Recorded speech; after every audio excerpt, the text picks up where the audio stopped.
We're on.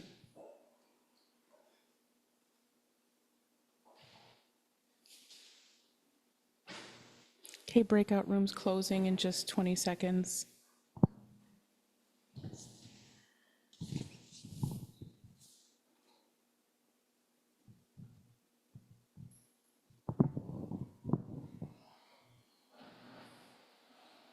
Maybe this side. Welcome back. Do I get to introduce you this morning? You can if you want. And then we could maybe put that microphone on a table in the middle here. Okay. Yes, that's a good idea. Welcome back, everyone. Can you hear me okay? All sound check, go. Today we have the honor of having our Abbot and co-founder, Joshin Roshi, speak this morning. He's a fully empowered Zen teacher and Zen priest, and today he is speaking on a talk entitled Taking Refuge. Thank you, Roshi.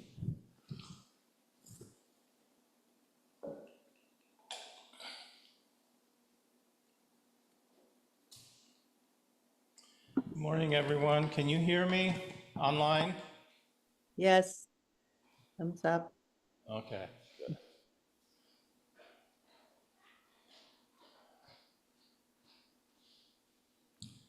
So it's a big day here at the center today.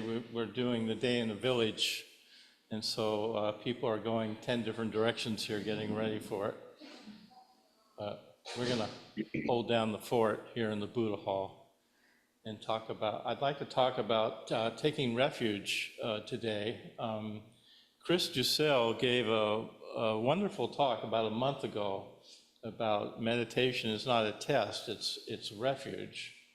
And I liked it so well, I decided I wanted to expand and take that further, what is meant by refuge and how we have come to this notion of refuge.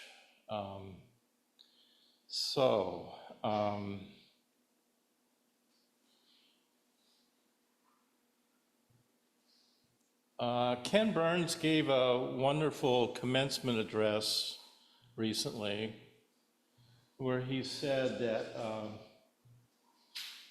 we are dialectically preoccupied as a country. Everything's binary. There's no middle ground, left or right, Democrat, Republican, conservative, progressive, Palestine, Israel, straight, gay.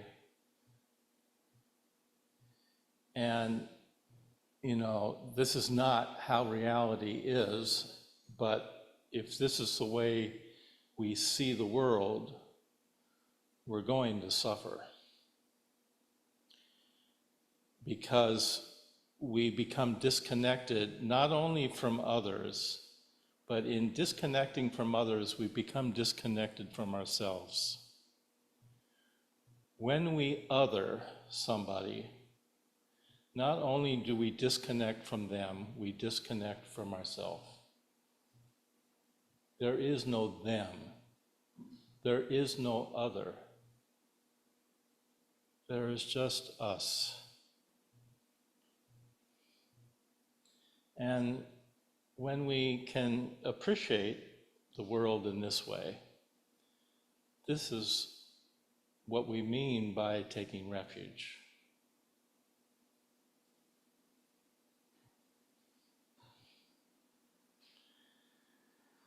So,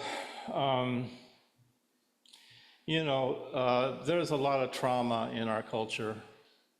And certainly there's the classical sense of trauma where many people have suffered traumatic events, psychological, sexual, physical abuse, which leads to kind of what we understand as classical trauma.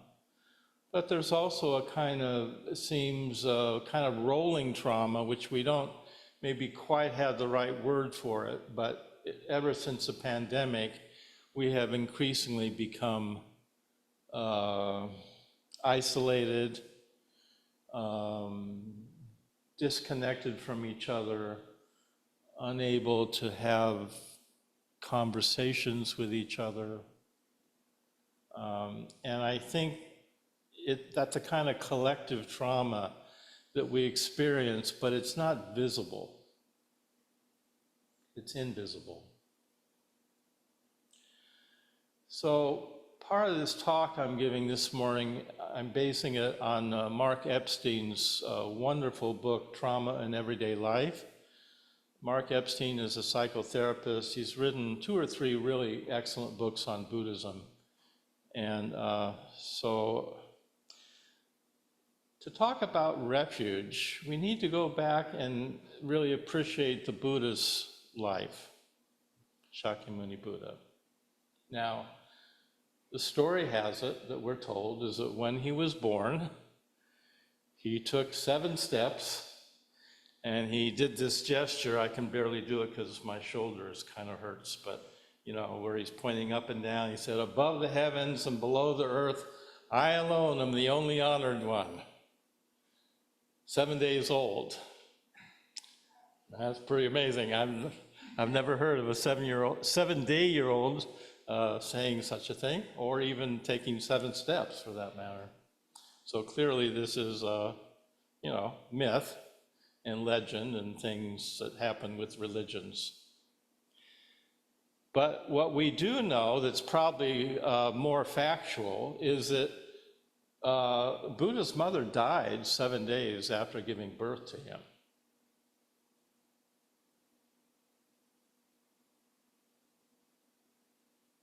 He lost his mother. Now, he was raised in a palace, and he had all the material wealth that he needed. He was, from what we can gather, he was pampered. He had a palace he lived in the winter, a palace for the summer, or different palaces that he lived in different seasons. So he was probably raised well, wet nurses and aunts and uncles and whatnot, but he didn't have a mother. So here's how the Buddha described his upbringing. "I was delicate, most delicate, supremely delicate. Lily pools were made for me at my father's house solely for my benefit. Blue lilies flowered in one, white lilies in another, red lilies in a third.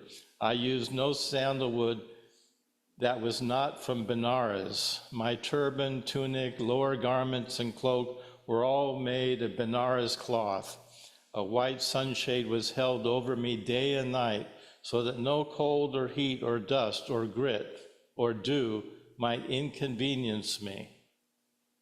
I had 3 palaces, one for winter, one for summer, and one for the rains. In the rains palace, I was entertained by minstrels with no men among them. For the 4 months of the rains, I never went down to the lower palace.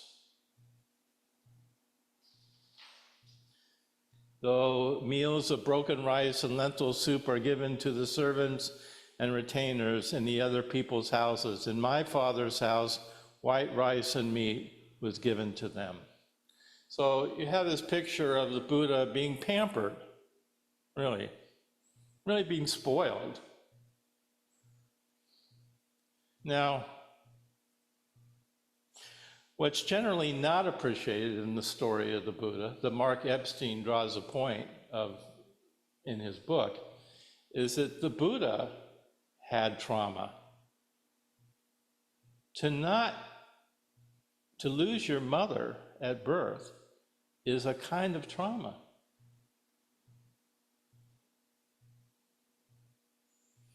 And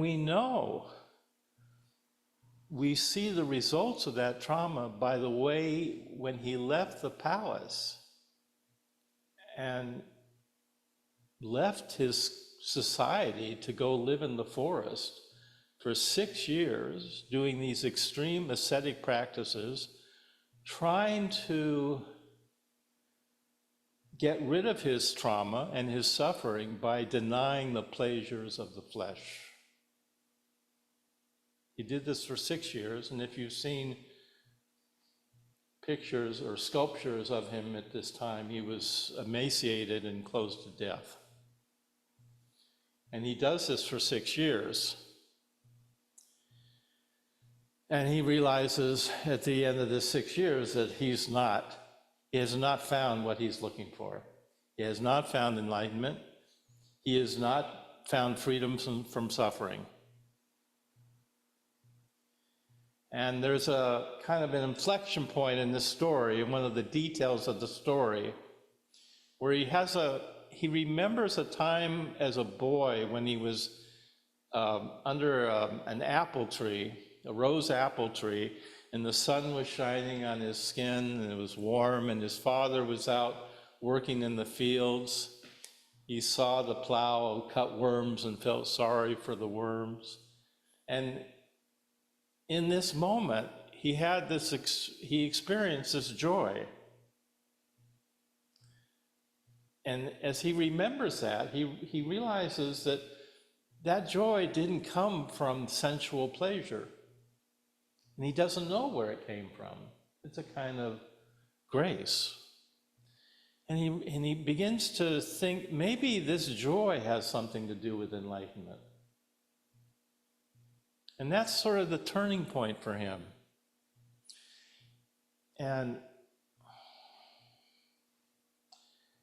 one of the psychologists that Mark Epstein quotes quite a lot in his book is Winnicott, who's was very famous for exploring early childhood development. Where is he?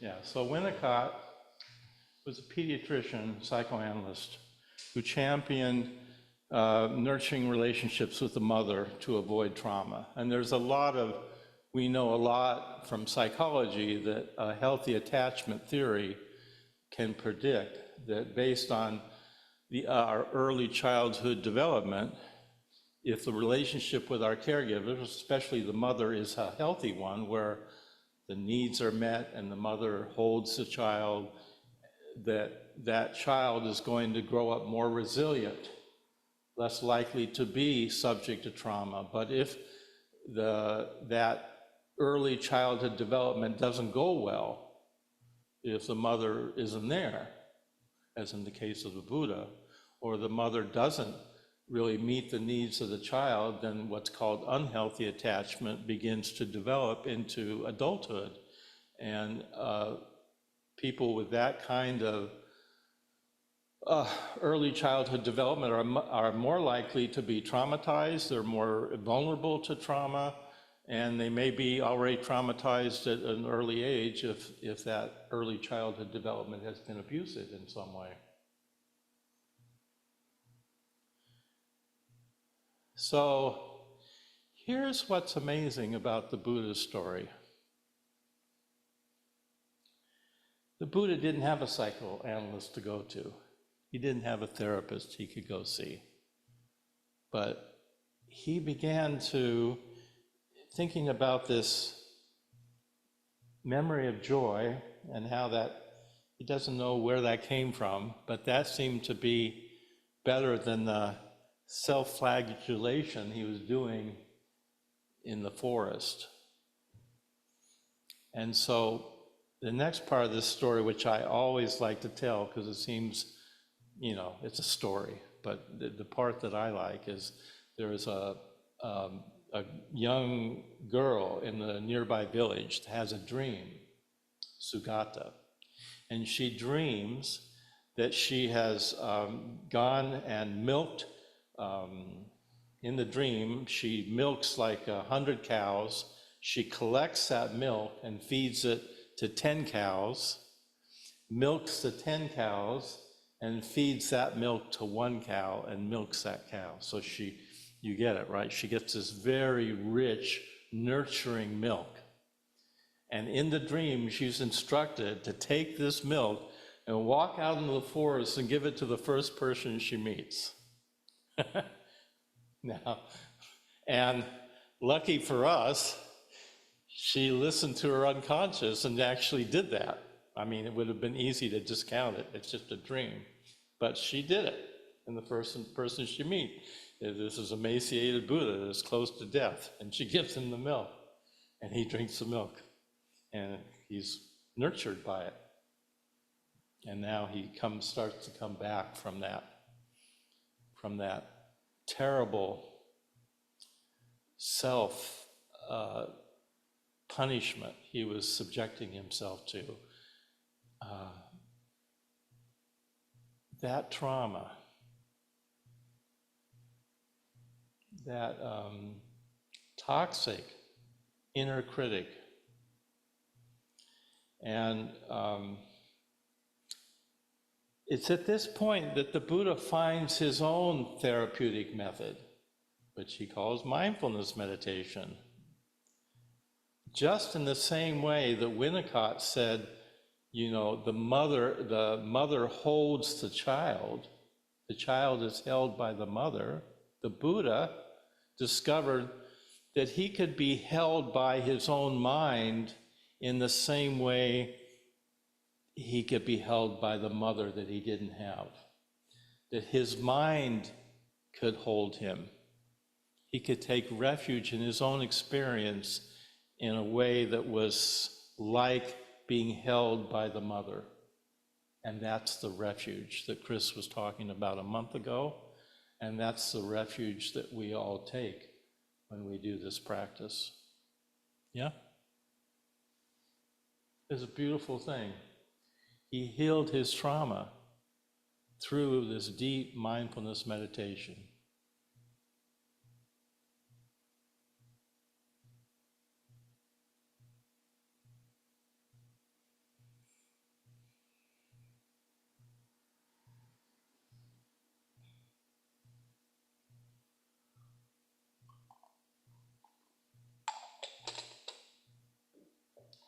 Melanie is going to take Jukai next week, in which she takes refuge in front of the Sangha, and everyone witnesses her commitment to living a Zen-inspired life, living by the precepts. And she will take refuge in a formal way in that ceremony in the Buddha, the Dharma, and the Sangha. So when we speak of refuge in a traditional sense, in our Buddhist tradition, we take refuge in what we call the three treasures, Buddha, Dharma, Sangha. All Buddhists, regardless of the diversity of schools, lineages, sects, countries, languages, ethnicities, they all take refuge in the three treasures. That's what defines, if you want to define the most common denominator of what constitutes being a Buddhist, is they take refuge in Buddha, Dharma, and Sangha. And why is that refuge? Why is that what we're talking about here, about meditating and, you know, holding ourselves with this kindness, holding our own experience with empathic, loving kindness, without judgment. Now, when we take refuge in the Buddha, Dharma, and Sangha, the Buddha simply means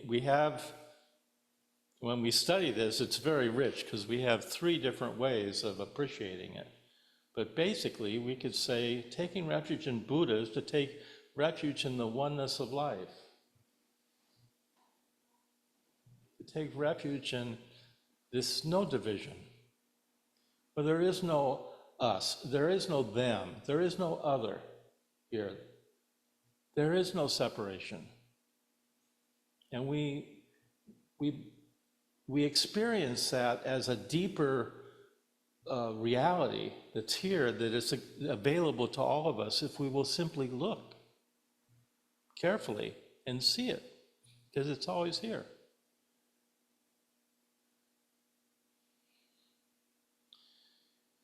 And then we take refuge in the Dharma. And the Dharma is all the differences, all the wonderful diversity that comes with the oneness, with the sameness. We have both. And that's a paradox, right? You think, well, if we're all the same, then there's no difference. No, it's both. And we take refuge in the diversity so that we don't have to feel victimized by our diversity. We can celebrate it as a beautiful expression of reality. It makes our life richer when we have diversity in our communities and our families and in our country. Now, somebody in the 19th century, probably some English scholar, named what had been known as Buddha Dharma as Buddhism. That's how we came to know this practice as Buddhism. But before that person came along and named it, it was just known as Buddha Dharma. We practice the Buddha Dharma. Buddha Dharma, that's what we take refuge in.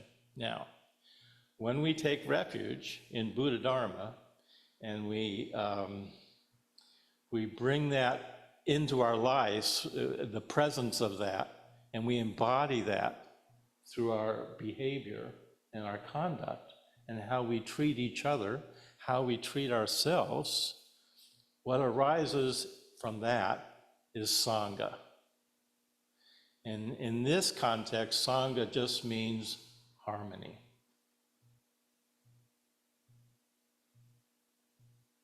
That's such a beautiful thing.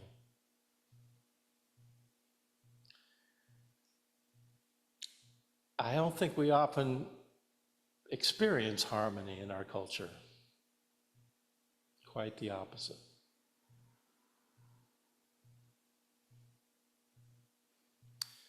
You know, when we do retreats here, we come into a retreat with our very individualistic lifestyles. We're all going different directions, doing different things. We're all doing things individually. And we come into this retreat and we sit down together. We do services together. We sit meditation together. We eat together. We do everything together. And at first it seems kind of odd. But if we do this practice for a couple days, you begin to be in accord with Buddha Dharma. And when we are in accord with Buddha Dharma, harmony arises organically. It's just here. And then you realize it's such a sane way to be together. Why don't we do this all the time? And then we leave and we forget. Now, you can't legislate harmony.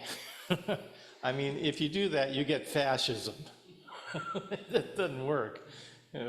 But if you take refuge in the way we're talking about here, through your meditation, why is meditation the central practice of our tradition? Because this is how we take refuge. We take refuge in our own body and mind and heart. We trust that as an expression of reality because we aren't separate from reality. We haven't made that division. And that's refuge. And when we embody this Buddha Dharma, then harmony begins to arise organically in our lives. And I think that's what we are all longing for. We are longing for stability. We are longing for communities where we can be ourselves and not have to tiptoe and just be ourselves and be a little eccentric and messed up or have an odd point of view that no one else would agree with and be okay. And everyone says, oh, that's interesting. But no one's gonna, cancel you because you have an odd point of view.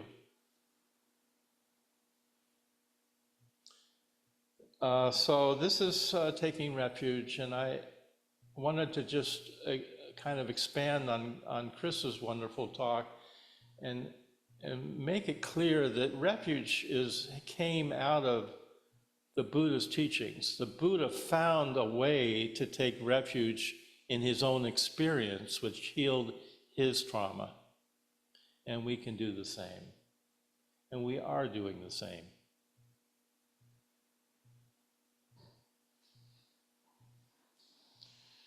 Boy, I think this is a short talk. That was only 25 minutes, and I feel like I've said everything I wanted to say, so maybe we could have a little conversation. We have a microphone here you can grab if you want. We're not going to move the camera around, or you can unmute yourself online, and let's have a little conversation about refuge, or what's coming up for you, and what's challenging for you in the world as you experience it today in the 2024.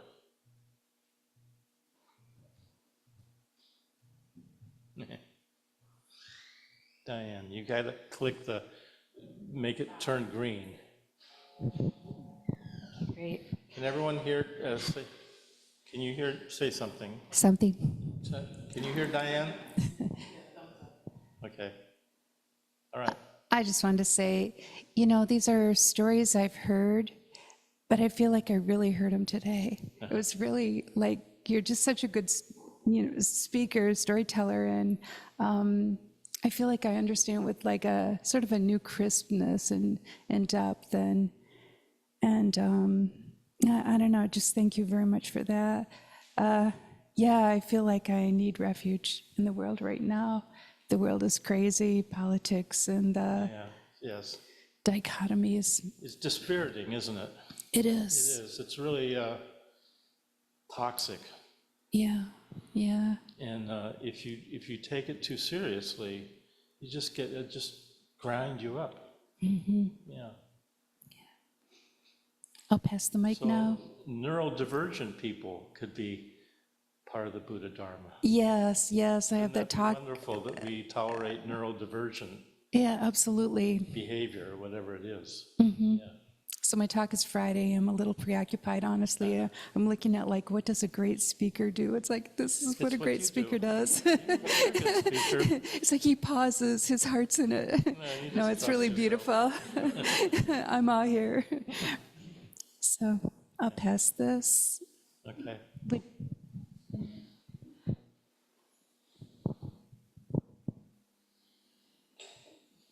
Anybody online want to say?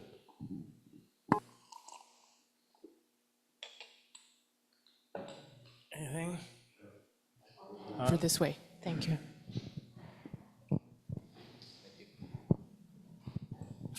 Thank you, Roshi. That was a great talk and really got me thinking about all sorts of things. I really liked your comparison of taking refuge with mindfulness, like a mother taking care of a child. Yeah. I think that's really beautiful. Yeah. It brings a lot of compassion and heart to the approach. So I thought that was beautiful. And I've been thinking a lot about refuge lately since Chris's talk.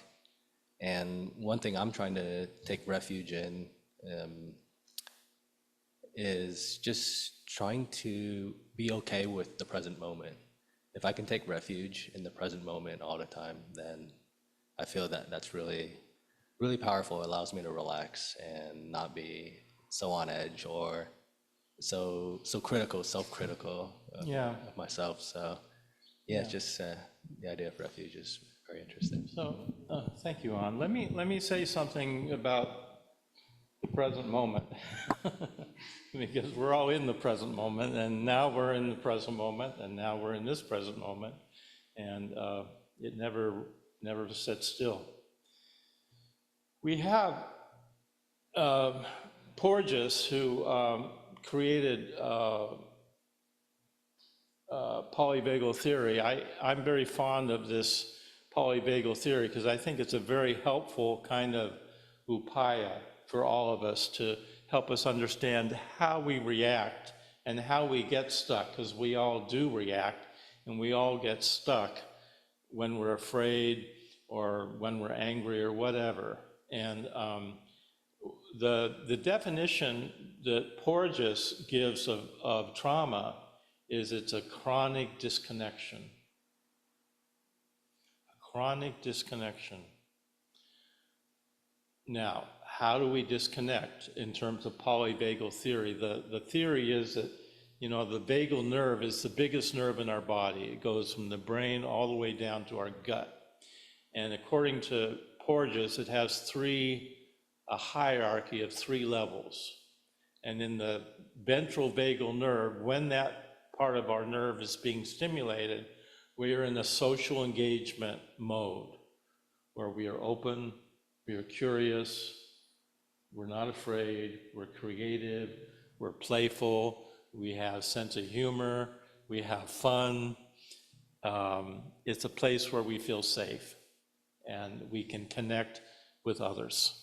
Now, when something happens in our daily experience where we are triggered and we react, then our nerve is set up in such a way to help us be safe. So I think the first thing to get here is that any reaction to trauma is not wrong. It's not a failing. It's actually a reasonable way that we have of dealing with suffering. So the first reaction in terms of the vagal nerve is we go into fight flight. And everyone knows about this, and we all know what that feels like, being kind of hyper vigilant and a little paranoid, and you're kind of up and your body is being stimulated by that, and you're kind of, and that helps keep us safe. Our bodies are designed this way. But if you are being stimulated into fight flight all day long, you're going to get really tired because we're not meant to be here for long periods of time. So then what happens if we get really tired, and this is kind of what I mean by rolling trauma, you're not necessarily having a classical one event that creates the trauma, but over time being disembodied and distracted and listening to the news and listening to talk show hosts rant and rave about whatever they're ranting and raving about. You're being stimulated by fight flight all day long. And at the end of the day, you're exhausted. So you sink down into the dorsal vagal nerve where you just collapse.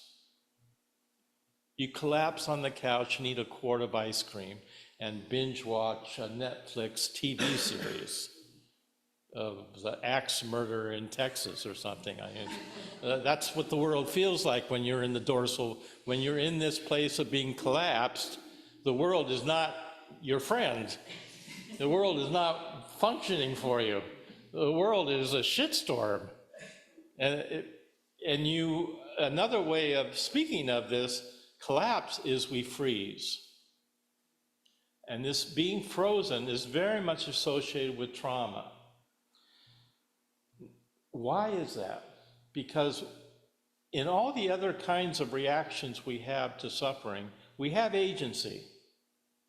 When I'm in fight flight, I can fight, or I can run really fast. I can't run too fast anymore, but I can remove myself from the environment. I can get in my car and drive away really fast, which I just got. So I have agency. The thing to appreciate about freezing is when we freeze, we don't have agency. And that's why it is such a difficult place to come out of. And that's why also when we are frozen in this way, it's often associated with, there's often disassociation taking place because we can't find ourselves. We can't find the agency that would help us move out of it. And so it's a place where people get stuck, a chronic kind of depression, a chronic disconnection, not only from others, but from ourselves, because you disconnected from the self that has agency. Do you see what I'm saying? So part of what we're doing in mindfulness practice is that we're learning how, and it's not all bad. In other words, it's more subtle. The vagal nerve functions all day long. And like when you go to sleep, you're stimulating the dorsal vagal nerve so you can collapse and let go into sleep. So it's not all bad. But if you get stuck there in a reactive way, it creates a lot of suffering. So what we are learning through meditation and mindfulness is how to regulate our nervous system so that when we are in fight, we can recognize it. And a lot of the instructions for trauma is like, if you are, you're stimulated and you feel danger, do some cognitive therapy and ask a question. Am I in danger right now? You look around and see, and then you're giving yourself some kind of cognitive feedback. No, in fact, I'm not. So you could override that reaction. And what we're doing in mindfulness is learning how to regulate ourselves so that we can come back to the social engagement modality where we can be connected to each other, where we want to be, and where we aren't suffering, where we're connected. And so I think refuge is also our capacity to regulate, not to judge when we're in any of these places and that it's bad, but to acknowledge that it's part of our human evolutionary biology, and that we have this practice that can help us manage it, okay? Thank you, Roshi. Your talks always cause me to think deeper than I want to go, so I appreciate that. Some years ago, I read a book, and it was really a long time ago, but it was To a Mountain in Tibet, I believe. And I think the gentleman that wrote it was British. Anyway, the short version here is I think he was in his late 40s or 50, and his mother died. And he was a practicing Tibetan Buddhist, by the way, fairly devout. But his mother died, and he was really attached to his mother, and he was really disturbed by her passing. So he decided to go to Tibet and climb this mountain, there was a certain rite of passage to this for Tibetan Buddhists. And he planned it, and it was an arduous climb. He was not a mountain climber, but he was able to get through it with the help of a guide. He got there, and what you had to do was really intense to be part of the whole thing. And so towards the end of the book, I'm waiting for him to say, by the way, he wanted to seek refuge from his mother's passing, that he came home, he found it. And he sort of closed out the book by saying most of the time he was miserable. He felt some things, or learned some things, but he didn't get what he was looking for. And he came home and he kind of said, well, I have to find refuge someplace else. I don't really have a question, but if you have an observation. Well, that's a nice story, isn't it? I think that's our fantasy, that taking refuge is going and climbing a mountain in Tibet, that we have to go somewhere special instead of finding it in our daily life where we'll have to wash dishes and take kids to school and pay bills and work. And so I think that's the fantasy, and I think the whole thrust of this Zen practice is kitchen sink Zen. That is a mundane mysticism. There is not somewhere we're transcending to. The Pure Land is right here in the kitchen. It might be on a mountain in Tibet too, but you don't have to go there to find it. Yeah, I think that's the point. Nice story though, but I think that's our fantasy, and often when we're younger, we do seek out those kind of adventures, and sometimes they're very instructive too. Yeah. Morning, Roshi. Yeah, hi. Hi, Good morning. Blair. Oh, Blair's on. Oh, it's Jackie. Hi. Oh. Okay. No, I just wanted to comment on the word connection, how important that word is for, I think, as a key to so many things. But that when we are feeling isolated, disconnected, as though we're, sort of the only ones experiencing whatever pain we might be in, judging ourselves, Yeah, that to be, that mindfulness does give us a chance to kind of almost step back and observe, what is happening here, what, and to bring some compassion or at least non-judgment um, to all of that, and that connection is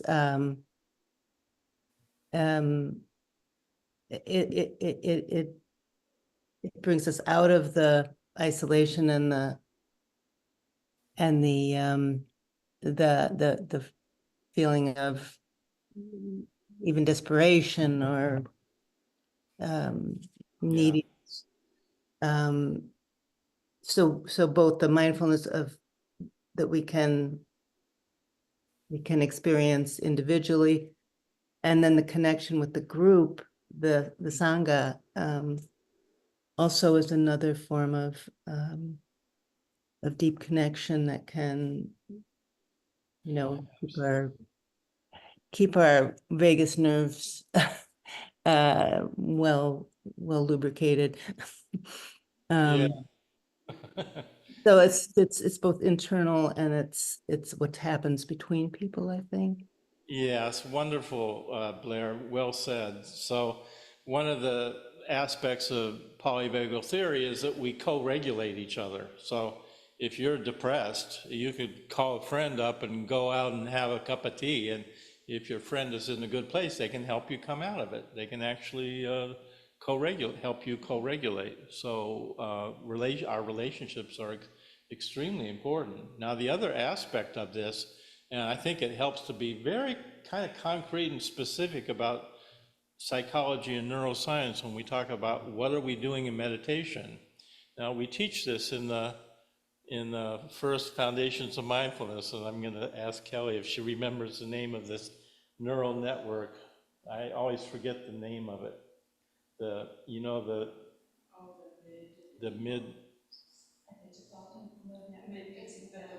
default mode network. So we all have this default mode network, which is a part of our brain that is very active when we're doing nothing. It's the most active part of our brain. It's essentially the voice in our head. And it has to do with me, mine, I, me. Me. It's that me that we obsess about and that we, and we all know what that voice in the head is. What we're doing when we practice mindfulness is we're not actually solidifying that voice in the head. We're allowing other parts of our brain to be activated.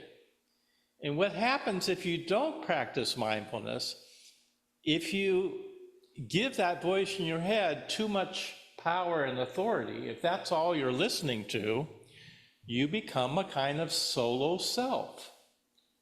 You become isolated. You become disconnected from others because that solo self is not resilient. It's the ego, so to speak. And so what we're actually doing when we practice mindfulness is we're starting to spread out we're starting to stimulate and activate other parts of our brain other than that solo network that help us be empathic, help us be connected to others, help us co-regulate, help us manage fear and reactivity, help us with executive functioning. All those things get stimulated and strengthened through mindfulness. And I think it's empowering and important to realize that when we sit meditation, we're not doing nothing. We're actually doing something really important in our embodied, incarnated selves. And so I think that solo self is a very useful way of understanding how we get unregulated. Is that we all have the voice in the head, and what you do when you're sitting meditation is you're not strengthening that voice in the head. It doesn't mean it goes away, but you don't obsess over that as much. And I think that's a very powerful aspect of taking refuge through meditation. Just kind of thinking about what you're saying. So that's as a therapist, that's what you would do if someone is really traumatized. You would get them in their body. It's like, what do you smell? What do you see? Name 5 things that you can feel, because you bring them in their body and out of their busy default mode network. So I just think that's really helpful. The same thing if you can't sleep, it's like, okay, what did the sheets feel like? What does, you know, how's my tummy? Those The things. embodiment is really the refuge, isn't it? Yeah. Exactly. You know, the thing about this neural network, the default node, it actually gets deactivated when we're doing some intense activity. So if someone's suffering because their mother died, you can understand they might want to go climb a mountain in Tibet because that would help dampen down the default mode network, because they've got a physical challenge. Or you're rock climbing, you got to pay attention. You don't have any. There's no space for that node network when you're putting the next thing in the rock. That's what you're paying attention to. And one reason people may do extreme kinds of physical activities that are dangerous is that it forces them to pay attention, and they get out of their, for that time that they're doing it, they're free of that part of that self-talk that goes on in the brain. Yeah. Jackie, go ahead. Roshi. Jackie, hi. Good morning, Roshi. Good morning, Hi. Roshi, June. Good morning, Sangha. I really appreciate everything that you're touching on this morning. And I wanted to also add this very real thing of trauma response. And a lot of disconnect for people and a lot of isolation comes from shame. Yes. That is the result of people having trauma response and not being given an opportunity to be told that it's okay and that it's a normal thing. Yeah. So a lot of people that go into therapy, especially people that put their children in therapy, I believe if they're not concerned about having therapy with a trauma-informed therapist, then a lot of those very important events get missed. And it's a missed opportunity for people, especially children, to have the kind of therapy that allows them to have trauma response in their life and be able to become used to it and comfortable enough to not blame themselves. Because trauma response causes people to act in ways that they wouldn't normally act, like hypervigilance, like rage. It causes people to, like self-harming. It causes people, trauma response is that. It's a symptom of trauma. And I worked with a little boy once who was about 4.5 years old. And the story was do some play therapy. That's everybody's idea, which is wonderful, which I do. But this idea that he hadn't gone through trauma, and he had. I mean, there's trauma when you're pre-verbal. And I gave this little fella a pillow, just a little pillow. And he put his face in that pillow and screamed for no less than 3 minutes straight. I'm very truthful here. Just screamed into this pillow and chewed at it and grabbed at it and screamed in it, his little face. And fortunately, he did that because that's his trauma response. Yeah. And I'm grateful that you touched on this, what happens, that we react to it, because refuge is the truth. And everything is okay if we know the truth about it, including ourselves. And I think, for me on the cushion, that's what I'm finding is that, I came into the Zen Center very traumatized and very depressed, and sat long enough to get to the truth of it where I didn't have to feel ashamed. And I got to sit and become comfortable with the truth of me and my life and my responses. And it's amazing what the mindfulness has done. So thank you very much for bringing all this together. Thank you, Jackie. Again, in the Foundations of Mindfulness, one of the main teachings we say that what gets in the way of refuge, what gets in the way of meditation is shame. Because when we teach meditation from the inside out, at the very beginning, we're saying meditation begins by being with yourself as you are without judgment. And if you are in the grip of trauma or shame, it's not possible to be with yourself without judgment. You think something is wrong. And so shame always gets in the way, and it's debilitating, and it disconnects us from others. And we feel like if people saw us as we were, we would be found wanting, and we wouldn't have any friends. And so there's this enormous fear that there's something wrong with us, and we have this secret that we have to hold very tightly, and that creates this constriction and this contraction and this reactive, and it just feeds the trauma and makes it worse. So I think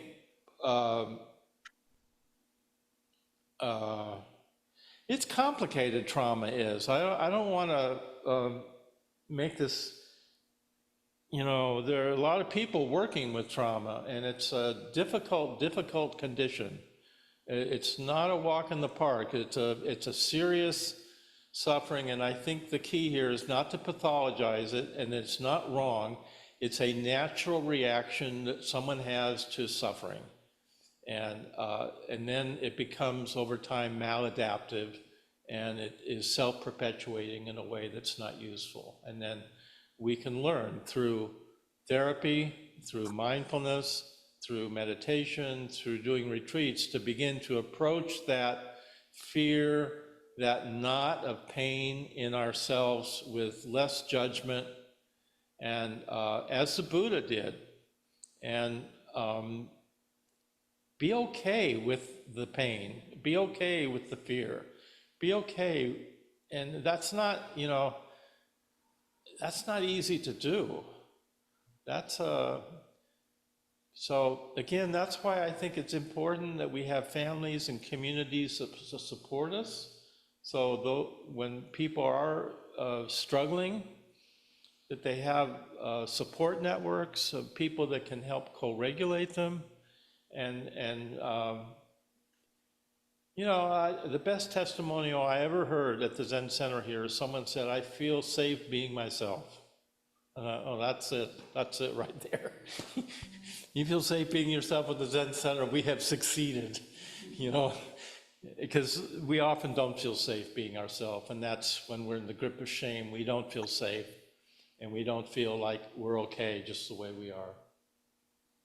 So all of this practice is based on a fundamental teaching of basic goodness and sanity, that each of us is basically good, we are basically sane, and we could trust that. And the Dharma, the teachings of the Dharma, would help us learn to trust that kind of sanity in ourselves and in the world. So maybe that's a good note to end on. Sanity. So thank you, everyone. Wait, Melanie would like to get one last word in here. Melanie. Thank you. I just want to say how grateful I am for the Sangha, and I hope you all join me next week. Yay, I'll be here. Come next week and see Melanie's Jukai. And if you're in Oak Park, go on down to Scoville Park, right? And see our booth. Booth 91. And say hi. Okay. Thank you. Thank you. Those of you here, please join us for snacks in the community room. Thank you, Zoomers. See you again soon. Have a lovely Sunday. Yeah. Yeah, sure.